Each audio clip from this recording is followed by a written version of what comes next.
was always the most current, and the outdated ones were distributed to dignitaries to hang in their homes. His chef. The president's favorite meal was Sunday brunch, when I would do a fresh seafood platter for him and serve it in the private dining room in his city apartment. Not even his family joined him for this meal. We established a comfortable routine over the years. The guard would let me into the apartment at 9 a.m. I brought all the ingredients, uncooked, with me, and prepared the meal in his own kitchen, as quietly as I could so as not to wake him. I had equipped the kitchen to meet my needs, and did tasks there that I had long abandoned doing in the main presidential residence kitchens. Things like disemboweling crayfish, using their own feelers, destoppering sea snails, beheading prawns.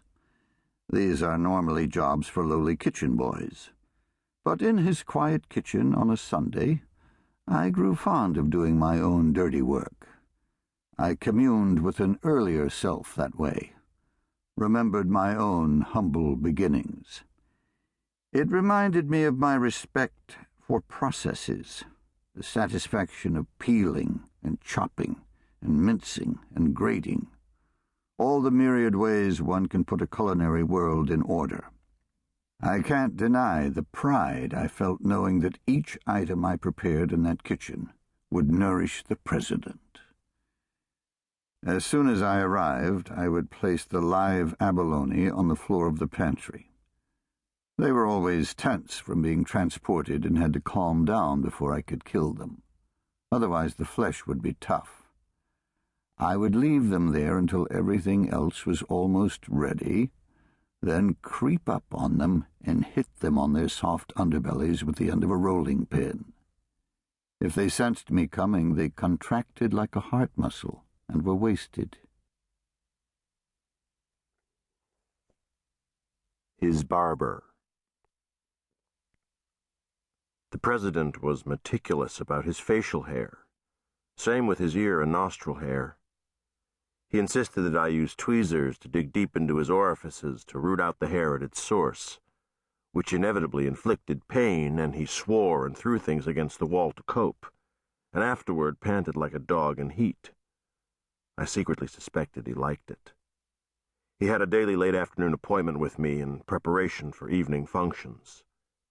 His hair grew fast and blue, and by the end of each day his stubble showed its color, but the ear and nostril ritual I performed only weekly. Like all men, the president's favorite part of the session was the lathering.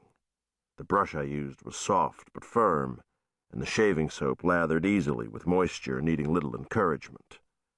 I made small circles on his lower face until the soap foamed. I know it felt good. For me, the satisfaction was in delathering. I would sharpen my knife in front of the president, and he would wince from the sound, but he never opened his eyes to look, which could be interpreted as a sign of either cowardice or bravery. Then I would take his head firmly between my hands and tilt it backward. This was the moment I waited for each day.